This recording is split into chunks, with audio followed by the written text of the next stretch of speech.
Hi, hi, hello, வணக்கம். இன்னைக்கு வந்து LeetCode 365 water jet problem வந்து நம்ம பார்க்க போகிறோம். ஓகேவா? இது ரொம்ப ஈஸியான சம் தான். உங்களுக்கு வந்து கிராஃப் டேட்டா ஸ்ட்ரக்சரோட ஒரு ஸ்டாண்டர்ட் ப்ராப்ளம் அப்படின்னே சொல்லலாம் இது. ஓகேவா? ஆக்சுவலாக எனக்கு ஒரு இன்டர்வியூவில் இந்த கொஷின் வந்து கேட்டாங்க. நீங்கள் வந்து ஒரு எய்தர் சிஎஸ்சிஆர் ஐடிஆர் இருந்தீங்கன்னா உங்களுக்கு ஆர்டிஃபிஷியல் இன்டெலிஜென்ஸ்னு ஒரு சப்ஜெக்ட் இருக்கும். அந்த சப்ஜெக்டில் இருக்க ஒரு அல்காரிதம் தான் இது. ஓகேவா? என்னென்னா உங்களுக்கு 2 ஜக் கொடுத்துருவாங்க. ஒரு ஜக் ஒரு கெப்பாசிட்டி, இன்னொரு ஜக் இன்னொரு கெப்பாசிட்டி. அதுதான் எக்ஸ் லிட்டர்ஸ், ஒய் லிட்டர்ஸ். அந்த கொஷின் அப்படியே பார்த்துக்கோங்க. அதில் வந்து நம்ம 3 ஆப்ரேஷன்ஸ் பண்ணலாம். எய்தர் ஏதாவது ஒரு ஜக்கை வந்து நீங்கள் ஃபுல்லாக ஃபில் பண்ணிக்கலாம், இல்லை ரெண்டுத்தில் ஏதாவது ஒன்று கம்ப்ளீட்டாக எம்டி பண்ணிக்கலாம். 3வது ஆப்ரேஷன் என்னென்னா ஒரு ஜக்லேருந்து இன்னொரு ஜக்கில் ஊற்றிக்கலாம். இந்த 3 ஆப்ரேஷன்ஸ் வந்து அலவுடு. ஓகே, எத்தனை டைம்ஸ் வேணால் அலவுடு. அத்தனை டைம்ஸ் நீங்கள் பண்ணி அவங்க டார்கெட்னு ஒரு லிட்டர் கொடுத்துருப்பாங்க. அந்த லிட்டரை வந்து நீங்கள் அச்சீவ் பண்ணணும். ஓகேவா? இதுதான் கொஸ்டின். எல்லாமே கொடுத்தோம்னா எக்ஸு ஒய் 2 ஜக்கோட கெப்பாசிட்டி கொடுத்துருவாங்க, டார்கெட் கொடுத்துருவாங்க. ரீச் பண்ண முடியுமா முடியாதா? இதுதான் உங்களோட ஆன்சர். ஓகேவா? இது வந்து ரொம்ப சிம்பிள் தான். ஓகே, நான் வந்து உங்களுக்கு வந்து விஷுவலைஸ் பண்ண வந்து சொல்கிறேன். ஃபஸ்ட்டு எந்த ஒரு ப்ராப்ளமாக இருந்தாலும் அந்த ப்ராப்ளம் வந்து நீங்கள் வந்து ஒரு நோட் எடுத்து வரைஞ்சி எழுதி பாருங்கள். பார்த்து என்ன வரத்துக்கு வாய்ப்பு இருக்குது அப்படின்னு விஷுவலைஸ் பண்ணுங்கள் ஃபஸ்ட்டு. ஓகேவா? இப்போ இந்த இடத்துல நான் என்ன பண்ணுவோம், நான் வந்து x = 3 y = 5க்கு வந்து எக்ஸாம்பிள் ஃபுல்லாக வரைஞ்சிருக்கேன். ஃபஸ்ட்டு நான் 2 ஜக்கில் ஒரு ஜக்கை ஃபில் பண்ணுவேன். அப்போ வந்து y = 5 ஆகுது. அப்போ +5 நடந்திருக்கு. தென் ஒய்லேருந்து எக்ஸுக்கு வந்து போர் பண்ணுறேன். அப்போ y to x நடந்திருக்கு. தென் என்ன பண்ணுறேன், எக்ஸை வந்து எம்டி பண்ணுறேன், அதனால் -x. Then y to x மறுபடியும் ஊற்றிக்கிறேன். So y to x operation நடந்திருக்கு. தென் என்ன பண்ணுறேன்னா ஒய்யை வந்து ஃபில் பண்ணிக்கிறேன், +y நடந்திருக்கு. தென் y to x ஊற்றிருக்கேன். So y to x operation நடந்திருக்கு. தென் எக்ஸை வந்து எம்டி பண்ணிட்டேன். ஸோ ஃபைனலி டார்கெட் ரீச் பண்ணிட்டோம். ஓகேவா? இப்போ நம்ம இவ்வளோ ஆப்ரேஷன்ஸ் பண்ணல, நமக்கு என்ன ஐடியா வந்திருக்கு, நமக்கு வந்து அண்டர்ஸ்டாண்டிங் என்ன, மொத்தம் இந்த 4 ஆப்ரேஷன்ஸ் தான் ரிப்பீட்டடாக நடக்குது அப்படின்னு தெரிஞ்சிருச்சு. அப்போ 4 ஆப்ரேஷன்ஸ்னாலே கிராஃப் தான். ஏன் நான் கிராஃப்னு சொல்கிறேன் தெரியுமா? இப்போ ட்ரீ எடுத்துக்கிட்டிங்கன்னா ஒரு இடத்துலேருந்து 2 ஆப்ரேஷன் தான் போக முடியும் ட்ரீயை பொறுத்த வரைக்கும். கிராஃப்னா தான் இப்போ ஒரு நோடு இருக்குன்னா அந்த நோடுக்கு வந்து 4 or more than 4 எட்ஜஸ் வந்து ஃபார்ம் பண்ண முடியும். ஸோ அதனால தான் இதை கிராஃப் சம்னு சொல்கிறாங்க. எதர் பிஎஃப்எஸ்லையோ டிஎஃப்எஸ்லையோ சால்வ் பண்ணுறாங்க. நீங்கள் ஒரு ப்ராப்ளம் இந்த அளவுக்கு லாஜிக் கொண்டு வந்துட்டீங்க அப்படின்னா நெக்ஸ்ட்டு வந்து உங்களுக்கு இது வந்து கிராஃப் சம் அப்படின்னு நீங்கள் கண்டுபிடிச்சிடலாம். நெக்ஸ்ட்டு கிராஃபில் நீங்கள் வந்து ப்ரொசீட் பண்ண ஆரம்பிச்சிடலாம். நான் வந்து நெக்ஸ்ட்டு ஜென்ரலாக பிஎஃப்எஸ் அல்காரிதம் எப்படி எழுதணும், எப்படி அதோட கோடு எப்படி இருக்கும் அப்படின்றத நான் நெக்ஸ்ட் வீடியோவில் கொடுக்குறேன். இப்போதைக்கு நீங்கள் இந்த லாஜிக் வரைக்கும் புரிஞ்சுக்கோங்க. தென் அடுத்து இந்த ப்ராப்ளம் எப்படி மூவ் ஆகுது அப்படின்னு நான் வந்து இங்கே கொடுத்துருக்கேன், அதை எக்ஸ்பிளைன் பண்ணுறேன். ஓகேவா? ஃபஸ்ட்டு 2 ஜக்கு என்ன இருக்கும், எம்டியாக இருக்கும். நான் வந்து எய்தர் 2 ஜக்கையும் நான் வந்து நான் 3ன்னு போட்டு ஃபில் பண்ணலாம், இல்லை 5ன்னு போட்டு ஃபில் பண்ணலாம். நான் இங்கே -xோ -yோ நான் கொடுக்கல. ஏன்னா 0லேருந்து -x கொடுத்தேன்னா என்ன, அது -3 அது மீனிங்லெஸ், -5 அதுவும் மீனிங்லெஸ். எனக்கு வந்து 0 to என்னோட இந்த பாயிண்ட் எப்படி இருக்குன்னா மேக்ஸிமம் வேல்யூவுக்கு தான் இருக்கணும். மேக்ஸிமம் வேல்யூ வந்து இந்த சம்முக்கு வந்து 8. ஓகேவா? நெக்ஸ்ட்டு 3 வந்து எனக்கு ரீச் ஆகும். 3லேருந்தும் நான் இந்த 4 ஆப்ரேஷனும் ட்ரை பண்ணி பாருங்கள்.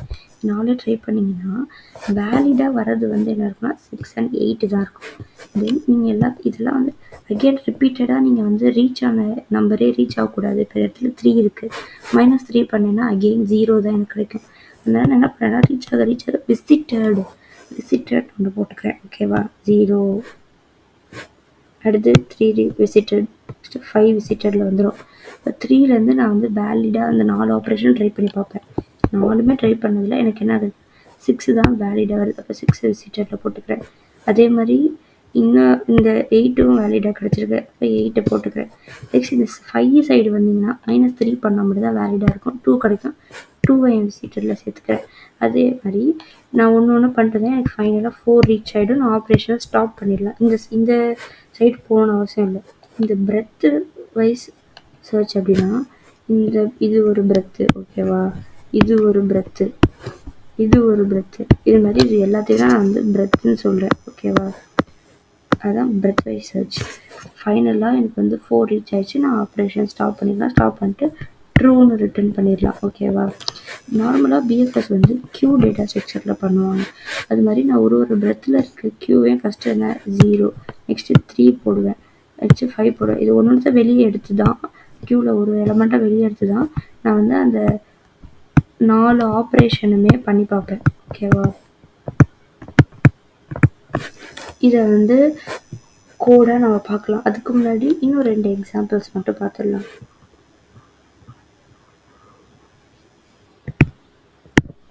இங்கே பாருங்க, ஃபால்ஸ் வரத்துக்கு ஒரு எக்ஸாம்பிள் கொடுத்துருக்கேன். x2 y6. அப்போ ஒரு இடத்துலையும் நான் சொன்ன 4 ஆப்ரேஷன் அதை ட்ரை பண்ணிங்கன்னா எது வேலிடோ, அதாவது இந்த ரேஞ்சுக்குள்ளே வரணும். தென் அது வந்து என்னவா இருக்கணும், விசிட்டரில் இருக்கக்கூடாது. நம்ம அப்படி இந்த கண்டிஷன் செக் பண்ணிங்கன்னா உனக்கு இது வந்து கடைசி வரைக்கும் வரப்போகிறதில்ல. அதனால இது வந்து ரிட்டர்ன் ஃபால்ஸ், ஓகேவா. டெட் அண்ட் ரீச் ஆயிடுச்சு, அதுக்கப்புறம் ஃபால்ஸ்ன்னு ரிட்டர்ன் பண்ணிடலாம். அதே மாதிரி இன்னொரு சம் இருக்குது. இங்கே ட்ரை பண்ணி பாருங்கள். இந்த சம் நீங்களே ஒர்க் அவுட் பண்ணி பாருங்கள். உங்களுக்கு வந்து ட்ரூன்னு ரிட்டர்ன் ஆகிடும். இந்த எட்ஜ் கேசஸ்லாம் உங்களுக்கு கோடு பார்த்ததுக்கப்புறம் இது வரைக்கும் பெட்டர் அண்டர்ஸ்டாண்டிங் வந்துருச்சுன்னா இந்த எட்ஜ் கேசஸ்லாம் புரியும். வந்து கோடை பார்க்கலாம். பாருங்கள், கோடு ஒரு கியூ இருக்கா, பைத்தானில் விசிட்டட்னு தான் செட் க்ரியேட் பண்ணியிருக்கேன். மேக்ஸிமம் வேல்யூ, அப்புறம் 4 ஆப்ரேஷன்ஸை வந்து நான் வந்து என்ன பண்ணியிருக்கேன், அது ஒரு லிஸ்ட்டுக்குள்ளே போட்டிருக்கேன். தென் கியூவில் இருக்க ஒரு எலமெண்ட்டை நான் பாப் அவுட் பண்ணி அதுக்கு வந்து ஃபார் லூப்புக்குள்ளே அந்த 4 ஆப்ரேஷனையும் நான் ட்ரை பண்ணுறேன். அப்படி அந்த ஆப்ரேஷன் ட்ரை பண்ணும்போது எனக்கு அது வந்து டார்கெட் வேல்யூ ஈக்குவலாக இருந்துச்சுன்னா ரிட்டர்ன் ட்ரூ பண்ணிவிடும். இல்லாட்டி இது விசிட்டர்லேயும் இல்லை, தென் 0 to m ரேஞ்சுக்குள்ளே தான் இருக்குது அப்படின்னா நான் வந்து விசிட்டட்குள்ளே ஆட் பண்ணிக்கிறேன். தென் கியூக்குள்ளேயும் அப்பண்ட் பண்ணிக்கிறேன். செட்டில் வந்து ஆடுன்னு யூஸ் பண்ணுவாங்க, கியூவில் அப்பண்ட் யூஸ் பண்ணுவாங்க. இந்த எல்லா ஆப்ரேஷனும் நடந்ததுக்கப்புறமும் அது வந்து ரீச் ஆகலைன்னா ரிட்டர்ன் ஃபால்ஸ், ஓகேவா. இது வரைக்கும் நல்லா தெளிவாக புரிஞ்சிச்சா. வந்து ஐட்ரேஷன் காட்டுறேன். இங்கே பாருங்கள், இந்த எக்ஸாம்பிளுக்கு ஃபஸ்ட்டு வைல் லூப்புக்குள்ளே அந்த கரண்ட் எலிமெண்ட் 0ன்னு எடுத்துக்கிட்டேன். அதுக்கு ஃபார் லூப் போட்டு 4 ஆப்ரேஷன் ட்ரை பண்ணியிருக்கேன் பாருங்கள். ஆப்ரேஷன் ட்ரை பண்ணும்போது எனக்கு வர வேல்யூ விசிட்டரில் இல்லைன்னா அதை விசிட்டரில் ஆட் பண்ணியிருக்கேன். தென் கியூக்குள்ளேயும் ஆட் பண்ணிட்டு வரேன். நெக்ஸ்ட் டைம் அந்த நம்பரை வந்து நான் கியூலேருந்து பாப் அவுட் பண்ணி எடுக்கிறதுக்காக. கியூன்றது first in first out data structure, ஓகேவா. அதை ஞாபகம் வச்சுக்கோங்க. பாருங்கள், ஸ்க்ரீன்ஷாட்ஸ் எடுத்துக்கோங்க.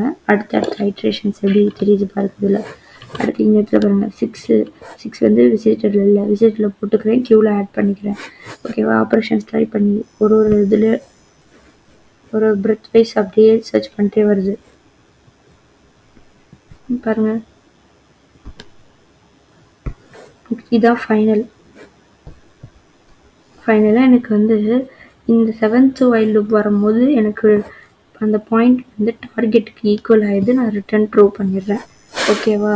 நீங்கள் வந்து அந்த கோடை எடுத்து வச்சுக்கோங்க. தென் நான் பிஎஃப்எஸ்க்கும் உங்களுக்கு வந்து எக்ஸ்ப்ளனேஷன் வீடியோ போடுறேன்.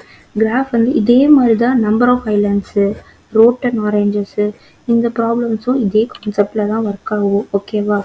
நீங்கள் வந்து அகெயின் ப்ராக்டிஸ் பண்ணுங்கள், ஓகேவா. அது மாதிரி இந்த மாதிரி லாஜிக்கை வந்து கிராக் பண்ண ட்ரை பண்ணுங்கள் எழுதி. அப்போ வந்து நீங்கள் கிராக் பண்ணிட்டீங்கன்னா நெக்ஸ்ட்டு வந்து டேட்டா ஸ்ட்ரக்சர் உங்களுக்கு எப்படி பேசிக் டேட்டா ஸ்ட்ரக்சரோட அல்காரிதம் தெரிஞ்சால் ரொம்ப ஈஸியாக இருக்கும்.